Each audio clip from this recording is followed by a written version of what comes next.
propose tout de suite d'accueillir Ludovic Valadier, qui est directeur de l'innovation à la Banque des Territoires, Caisse des dépôts et consignations, qui va nous faire une intervention qui peut être une sorte d'introduction de la matinée, une intervention un petit peu plus générale que celles qui vont suivre. Je vous remercie. Bonjour à tous, donc le chrono est parti. Oui, comme le disait Vanessa, merci Vanessa de nous avoir invités. Je vais vous faire un propos sur l'innovation territoriale, pas du tout innovant. Ça va être rasoir comme tout, puisque en fait, je vais vous parler de politique publique et d'évolution de ces politiques publiques en matière d'innovation territoriale. Voilà, donc ça c'était le titre de la présentation, hein, panorama des dispositifs d'innovation territoriale et des politiques publiques associées. Et pour commencer, cette image, hein, qui est un cartoon des années 50, qui essaie de montrer la philosophie qui régnait à l'époque, à savoir que l'innovation était pensée comme un processus plutôt linéaire, et les innovations étaient pensées comme venant essentiellement de la science et de la technologie. Donc oui, il y a eu de très gros efforts sur ces sujets-là, hein, avec un certain nombre d'initiatives qu'on a appelées des initiatives du transfert de technologie, hein, d'abord aux USA avec ce qu'on appelait les TTO, puis en France avec ce qu'on a monté récemment, avec les services de transfert de technologie issus des universités et des écoles. Certes, on a essayé de développer le marché des brevets, on a essayé d'industrialiser les processus d'appel à projets à travers des agences, l'Agence de l'innovation industrielle, ANVAR, qui est devenue OSEO, puis maintenant chez BPI, Agence nationale de la recherche, les pôles européens. Tout ça a permis en effet de développer un certain nombre de choses qui ont proposé sur les territoires beaucoup de projets de recherche et d'innovation, mais l'innovation n'est pas que scientifique, elle n'est pas que technologique, c'est d'ailleurs un technophile qui vous parle. Alors, la question que je me pose aussi à travers ce pitch, c'est quel est l'impact finalement de ces politiques publiques sur le territoire. C'est une question qui a été posée l'année dernière dans le cadre du cycle de l'IEDAT. Et si on se pose la question de cet impact, en fait, l'impact territorial de ces processus de développement de la recherche et de la technologie a conduit à concentrer en fait les recherches et les innovations sur les lieux du savoir. Et donc, une façon de le représenter, c'est de regarder finalement la carte des universités qui sont devenues ensuite des pôles de recherche et d'enseignement supérieur, puis ensuite des communes, c'est-à-dire des grands amalgames qui mutualisent les forces de la connaissance, à savoir les écoles, les centres de recherche, les universités.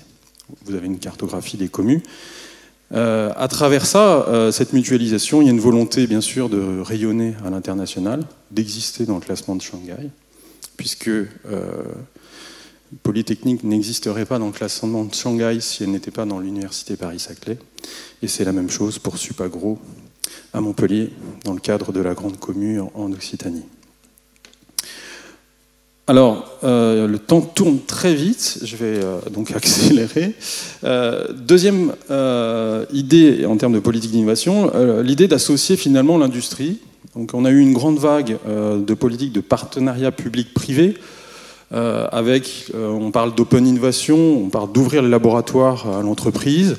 C'est toute la politique des clusters, c'est la politique des pôles de compétitivité qui a maintenant une dizaine d'années, qui rentre dans son 4e cycle.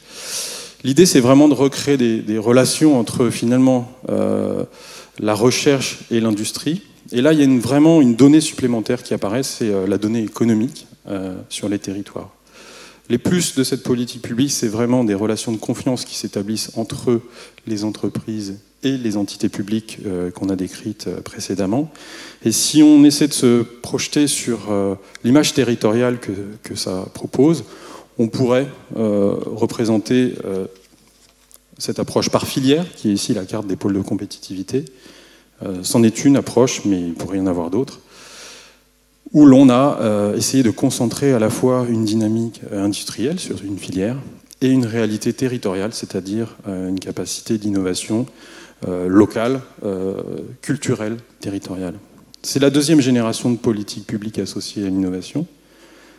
La troisième, elle est assez récente, c'est de se dire finalement, après le laboratoire, après l'entreprise, on rajoute le citoyen. Le citoyen en tant qu'usager, le citoyen en tant que co-concepteur et le citoyen en tant que cofinanceur. En tant qu'usager, quelques exemples, des travaux il y a 20 ans sur la mobilité en agglomération de Toulouse, où à l'époque de l'apparition des téléphones mobiles, on commence à capter les premiers signaux GPRS pour fluidifier la circulation en agglomération. Les travaux à Grenoble, où on commence à penser à la maison à énergie positive et ses usages en mettant finalement des habitants dans les expérimentations, et on s'aperçoit que ça ne marche pas du tout quand ça dépend tout à fait des usages. Mais finalement, l'homme dans la boucle est nécessaire pour co-concevoir l'innovation territoriale. Là, c'est en termes d'usagers. En termes de consultation, l'usager est aujourd'hui de plus en plus consulté pour l'expérimentation territoriale. Je donnerai qu'un exemple puisqu'il me reste très peu de temps. À l'occasion de la réforme des régions, la consultation pour aboutir au nom de la région Occitanie a été faite par une forme de crowdsourcing de propositions citoyennes à travers une plateforme digitale. Et il y a eu 300 000 propositions pour aboutir à ce nom Occitanie. Et puis en termes de cofinancement, on parle du crowdfunding. Je crois qu'il y aura 2 intervenants qui pourront développer ce sujet-là aujourd'hui. Maintenant, le citoyen est bien sûr dans la boucle aussi, dans la conception et dans le financement à travers les plateformes de crowdfunding. Pour exemple, on pourrait citer Gweneg en Bretagne sur les énergies renouvelables. Gros avantage de cette proposition supérieure, finalement, de 3e génération, c'est que finalement le modèle économique des innovations trouve tout de suite son marché, puisque en fait l'usager est là, il l'a pensé, il souhaite le projet. Il y a une acceptation qui est immédiate. Quand on parle des ENR et qu'on parle d'éoliennes, on peut rentrer dans des débats publics complexes. Et c'est une façon nouvelle d'inventer les investissements publics territoriaux, puisqu'on ne passe pas par le mécanisme du vote de la collectivité, et on passe pratiquement sur le projet directement à travers la consultation citoyenne. Dernier élément de politique publique, redonner finalement la main au territoire, le pouvoir au territoire, en proposant finalement d'être beaucoup plus proactif et d'utiliser de plus en plus son droit à l'expérimentation qui est, comme vous le savez, existant depuis la loi de 2003, mais très peu utilisé. Alors c'est un peu l'ambition qu'on a essayé de rassembler dans un grand programme qui s'appelle TIGA, Territoire d'innovation de grande ambition. On a essayé de mélanger à la fois des dimensions de recherche, des dimensions économiques, des dimensions citoyennes et des dimensions de gouvernance. TIGA est en cours, il y a un appel à projet qui va sortir maintenant dans quelques jours, j'espère.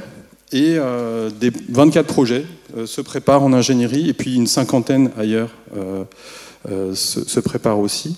Et ces projets sont complètement inclusifs de ces 4 dimensions. Pour aller très vite, je ne donnerai que 3 ou 4 titres.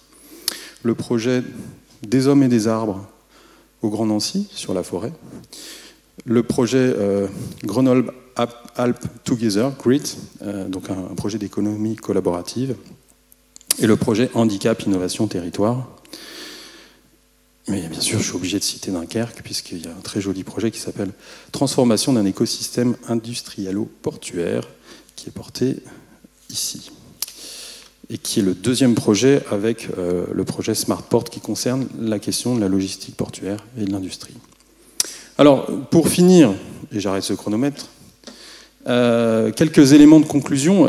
Est-ce qu'il y a un écosystème d'innovation? Non, il y en a plusieurs et c'est la diversité qui en fait la force. Les ingrédients, je vous les ai montrés.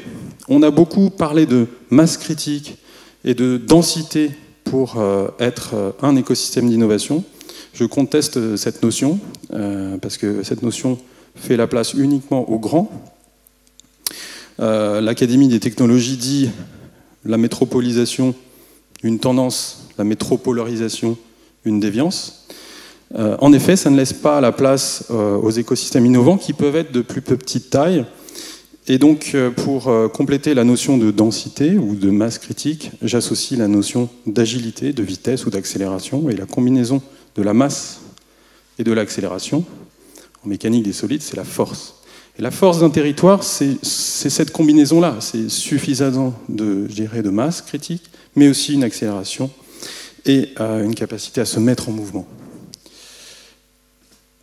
Il n'y a pas des smart cities versus des stupid villages. Small is beautiful. Et donc, l'innovation, elle se fait donc à toutes les dimensions territoriales.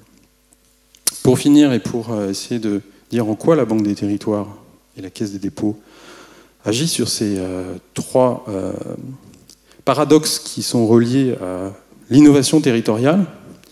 Le premier paradoxe, c'est le paradoxe géographique. Comme on vient de le dire, il y a une notion de concentration et en même temps d'hyperconnexion au monde, dans un monde complètement ubiquitaire. Un paradoxe temporel, c'est qu'on nous demande d'aller très vite. Et finalement, les écosystèmes territoriaux, ils se construisent sur plusieurs générations. Regardez la Silicon Valley, elle a 60 ans, le pôle grenoblois a déjà 2 générations. Et puis le paradoxe un peu darwinien qui consiste à dire qu'il faut laisser la libre créativité et en même temps être élitiste. Alors comment la Banque des territoires répond à ces 3 paradoxes? Banque des territoires, d'abord le paradoxe géographique, elle essaie d'être présente au plus proche de tous les territoires à travers un réseau de direction régionale très développé, y compris en ultra-périphérie, puisque nous sommes présents dans toutes les Outre-mer. Sur le paradoxe temporel, c'est le seul investisseur institutionnel qui est capable de s'engager sur plusieurs générations. Et c'est pas rien de dire ça. Et sur le paradoxe darwinien, pour répondre à cette complexité, je dirais, de sélection, eh bien, la Banque des territoires est capable de faire à main gauche des sujets qui sont élitistes ou d'excellence, comme les programmes des investissements d'avenir que j'ai cités et le programme TIDA, et à main droite, des programmes d'aménagement du territoire et de revitalisation des territoires pour tous, comme le programme Cœur de Ville, que la Caisse des dépôts travaille avec l'État, dans une logique, bien sûr, de dynamique et de rattrapage global. Ça y est, c'est fini, hein, c'est ça. Donc j'ai fini et j'ai dit à peu près 10% de ce que je voulais vous dire. Je vous remercie de votre attention.